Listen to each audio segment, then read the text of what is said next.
Ça vous rappelle pas quelque chose? Ouais, Mirror Edge. C'est Mirror Edge, mais non, c'est pas Mirror Edge. C'est un jeu qui s'inspire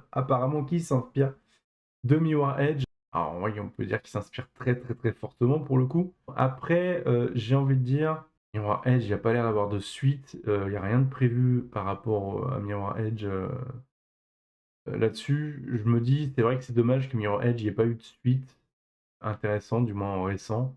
Donc pourquoi pas, en fait? Il y a des licences comme ça qui ont été abandonnées et au final, je me dis, même si c'est fortement inspiré, même très, très fortement inspiré, je me dis: «C'est pas plus mal, au final». Le problème qu'on a aujourd'hui avec les jeux vidéo, c'est que vous avez des entreprises qui créent des jeux vidéo, où il y a un certain engouement, où ça fonctionne. Le problème, c'est qu'ils ont forcément les droits intellectuels dessus, ce qui est normal.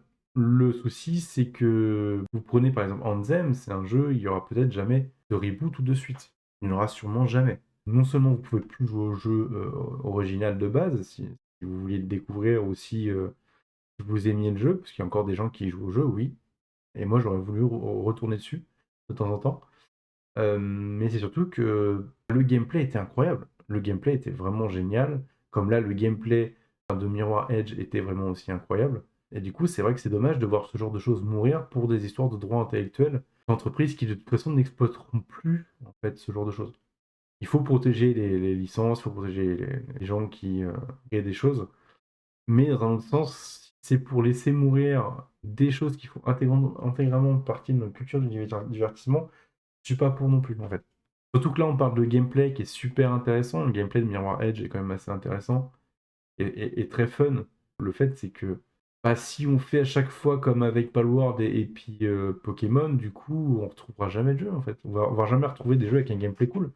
L'entreprise qui, a les droits sur le jeu va peut-être porter plainte. Du coup, bah, vous aurez peut-être plus jamais et là, c'est pareil.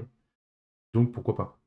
Moi, je pense que c'est plutôt une bonne idée. Je pense que c'est une bonne nouvelle de pas abandonner des gameplays, en fait.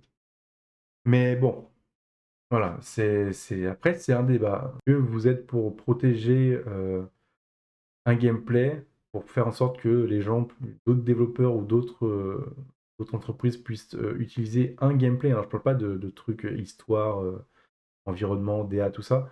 Je parle vraiment d'un type de gameplay précis. Ou si vous êtes totalement contre en disant: «Bah, tant pis, c'est mort, mais la propriété intellectuelle, on n'y touche pas».